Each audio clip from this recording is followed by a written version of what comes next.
the TPP. It says, now we have withdrawn, we are cancelling all those licenses we were forced to give. We cancel that bauxite mine, really we don't want it. Or new government, we don't want bauxite mines anymore. You cancel the license, he could still sue under an existing treaty. Sorry, I shouldn't have said America, say Australia. Australia and Malaysia, I think, already has investment protection through ASEAN, Malaysia Free Trade Agreement, or ASEAN ANZ, ASEAN Australia, New Zealand.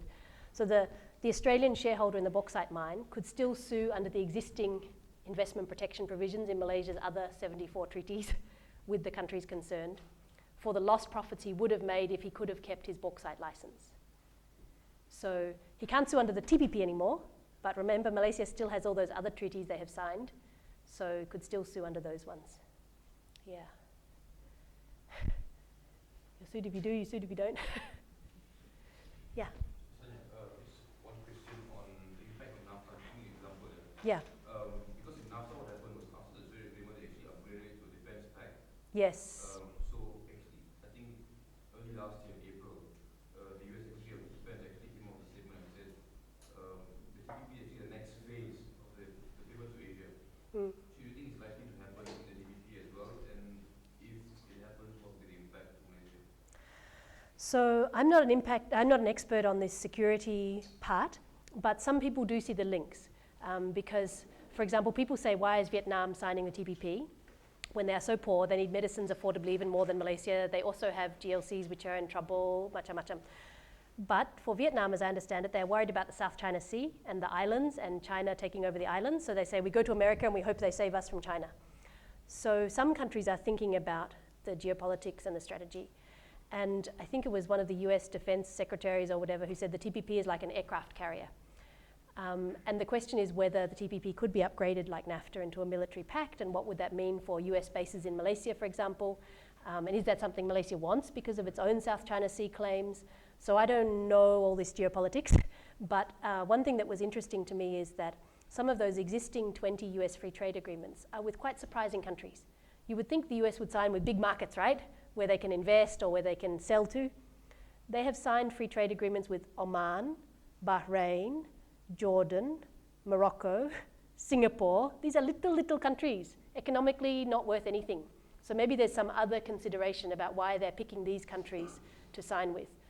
And there was one more thing I was thinking of. Oh yes, New Zealand famously did not want American nuclear submarines to dock in New Zealand after Greenpeace and the Rainbow Warrior and everything, right? So for a long time, the government said, no US nuclear submarines. And the US said, because you don't let us have nuclear submarines, we don't give you this wonderful free trade agreement. Now the government in New Zealand said, okay, your nuclear submarines can come to our ports. Suddenly New Zealand is allowed to join the TPP. So there has been some people making links to the military and the geopolitical strategy stuff. Because the US pivot to Asia, I think, was partly military. But now this is a trade agreement. So that, as far as I've seen in the 6,000 pages, nothing that says military, but doesn't mean there isn't a side deal that goes along with it, that I don't know what it is. What has been published is the text of a trade agreement. Mostly not about trade, but still about economic stuff. Yeah. Other questions? I'm looking for the question somebody sent. Are there any questions? Yeah, actually, I have one more. What can Malaysia get positively? I mean, like, we've been talking about really negative stuff for like an hour and a bit. So, like, what's the positive outcome of signing this TPP? Right, so the thing that is supposed to be more Malaysian exports to the other TPP countries. That's the purpose of a trade agreement, right? We increase our exports. So remember that all the 12 TPP countries are in the World Trade Organization, which already sets a maximum for their tariffs. It locks them. So for the US, the average tariff is already locked at 3%. They cannot go above. In the TPP, that 3% goes to zero. But to get the zero, you have to prove this is made in Malaysia, you go back up to 5%. So it's only really useful, the TPP, for the tariff peaks, the few things that have high tariffs left in the US, like clothing. But for clothing, I didn't say the yarn forward ruler. For clothing, the US says that to prove this shirt is made in Malaysia, the thread onwards, the benang, from the benang onwards must be from a TPP country.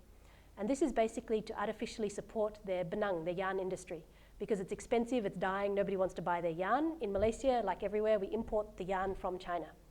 It's cheaper. So today, the textile and clothing factories in Malaysia import the thread, the benang, from China, sew it here, send it to the US, with some high tariffs. I don't know what it is, 20% or something. In the TPP, to get that to zero, you have to buy the benang, the thread, from some TPP country. But for this benang industry, you have to have a big population to have economies of scale. Cotton, rayon, polyester, nylon, silk. Basically, the only country with a big enough population for a yarn industry is the US. So their rule says you must buy the US thread, which is more expensive, import it to Malaysia, sew it here into a shirt, send it back to the US to get the zero tariffs. But if you do that, you are more expensive than the Chinese shirt made in China with Chinese yarn, even though the Chinese shirt is paying tariffs in the US. They start with a thread that is cheaper, so they are cheaper than the Malaysian one. So even the Vietnamese Chamber of Commerce and Industry, like FMM in Vietnam, said that with this rule, the yarn forward rule, that you must use the benang from America, they get nothing from the TPP. Because you're supposed to be able to export cheap textiles and clothing, but if you start with the more expensive US thread, then anyway you cannot increase your exports. So Vietnam is a cheaper textile manufacturer than Malaysia, right? Lower cost of production, lower wages. So if they cannot make it, how Malaysia also cannot gain from that sector? So because of rules like that, even the PricewaterhouseCoopers and the United Nations don't expect Malaysia's exports to increase by much, because already everybody's in the WTO, already locked at 3% tariffs, maximum the US can impose. Even if Malaysia doesn't join the TPP, they cannot raise above 3% on average. Some more, Malaysia has free trade agreements with, what did I say, all of the TPP countries except 4.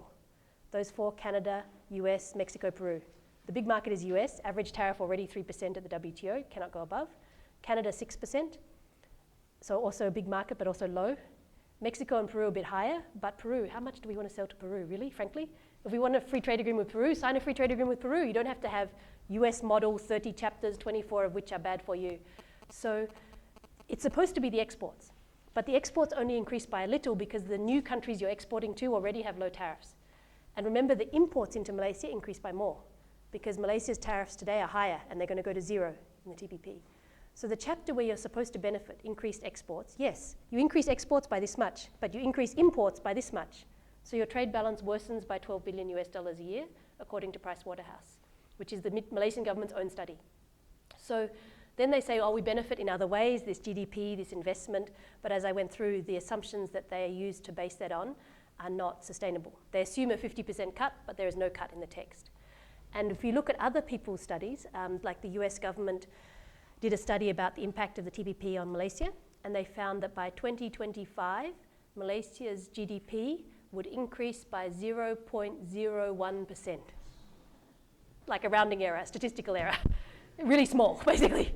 So for that, you have 24 chapters of costs. More expensive, like medicines high price for longer, copyright, the farmers, the fisher folk with no subsidies, all the different sectors that we talked about, like the ability to regulate ISDS, in return for 0.01%.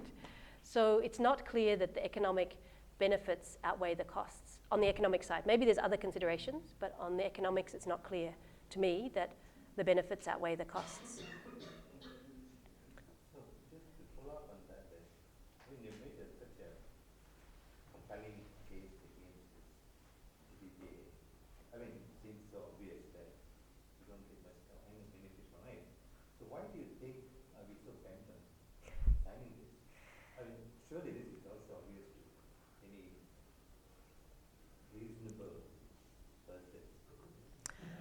Yeah.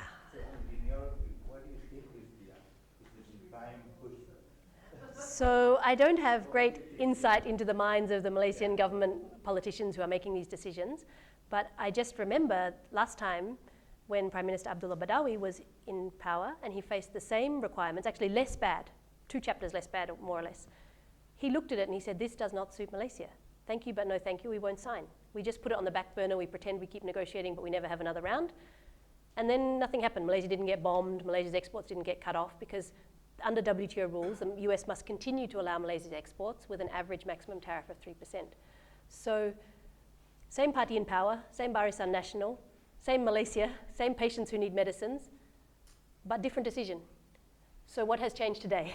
Different Prime Minister, everything else is the same as far as I can tell. People still need affordable medicines, affordable textbooks, farmers need to have a livelihood. So what has made the Prime Minister change his mind? I don't know, the economics didn't stack up last time, the economics don't stack up this time. Is there something else at play? I don't know. So it's just that some countries may feel a bit inertia, it's a bit embarrassing, you know, if we don't turn up to the signing ceremony in New Zealand with all the media watching and everybody else signs. But when you think, oh, everybody else, that everybody else is the existing 20 plus the 11 in the TPP, 31 countries out of 180 something countries in the world, the majority don't go for a US free trade agreement. And even when they negotiate it, they don't sign. So actually the majority say this is not good for me. But yes, these guys do, and sometimes there's a feeling of, oh, if everybody's doing it, I must do it because they are my competitors for exports. If Vietnam gets in the TPP and I don't, Vietnam can sell their baju to America with 0 tariffs and I cannot. But with the rules of origin saying the yarn must come from the US, Vietnam's not getting that much. And the textile industry in Malaysia, some people say, is a dying industry, right? We cannot compete with the low wages in Cambodia and Laos, and it keeps running to the cheapest place, Bangladesh.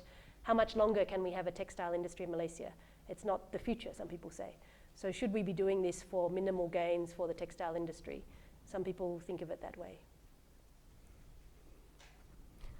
We have employment scenarios like going up, going down, or in the case of the rice farmers, how many they will go out of business. So basically, the general employment situation, how bad or how good it will be for Malaysians in 5 years, 10 years, 20 years. Well, there was a new study that came out like today or yesterday by Jomo and some GDAE Tufts University people, you know, Jomo, who used to work for the UN, which looked at the impact on inequality and I think employment. Yeah, and then I think Batlan has done some studies as well. But a lot depends on like the cost of production, for example, of Malaysian rice farmers versus how much the US subsidizes rice. And their subsidies go up and down depending on their budget and the price of rice. So it's a little hard to figure out. And it depends on many other factors, the currency exchange rate and so on. But some people have tried, and I don't know the numbers, I'm sorry. But I think Jomo said it would be bad for employment and bad for inequality, the TPP. Yeah. Basically because the effects of reducing trade surplus. Well, if you have a trade deficit, then you have, it sometimes equates with job losses. In our case, there will not, according to PwC, there will not be trade deficit, but there will be a reducing trade surplus. That means import is more. Once import is more, then you are producing less. So that will be the effect. But I think what is more crucial is the welfare and wage analysis within the PwC. What's available in the PwC is one is the welfare table, right? GDP they claim will increase on a cumulative basis to the level of 211 billion USD. Investment will increase by about 259 billion USD. But these are all numbers which Jomo have challenged. And there will be a UN report on the analysis of TPPA, which we hope will clarify this further. But what we see in the welfare part, which is basically based on consumption, we define the welfare based on private and public consumption. If you look at the GDP by consumption, you have that two items. Right? That one is only about 29 billion cumulative basis. That means it's 29 billion against a GDP of a gain of about 211. Now, if you segregate that with private consumption, which is basically the household consumption, right? That it implies a net gain in wages because the bulk of our household income is from wages. It implies an increase of 25 ringgit in the year 2027, just 25 ringgit, above the baseline wage, which is we have a trajectory now. Between 2010 and 2040, there's a trajectory of about 5% CAGR, right? So that would be considered as the baseline. So above that baseline, there will be 25 ringgit gain in 2027. That will be the nominal ringgit. If you base it on the present ringgit, it comes only about something like 15 ringgit. It's a very, in simple words, there's no gain to the people. a lot of gains to the GDP and whatnot, right? But that, according to Jomo, is still very doubtful. It's Sanya, 5 to 10, so sorry, one final one. maybe we just take Sure, it's fine with me. There's one at the back. Yeah, final one. On Monday, actually, was a roundtable discussion with a few CSOs in PJ. Burhan was there, the IB negotiator, the chief anti-negotiator. He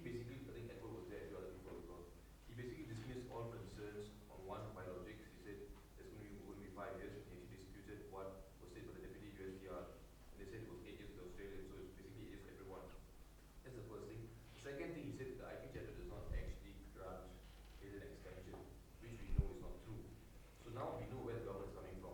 So any concerns raised, basically to knock it off and say, we don't agree to that, whatever the tax will not make prices stay higher for longer, won't increase prices.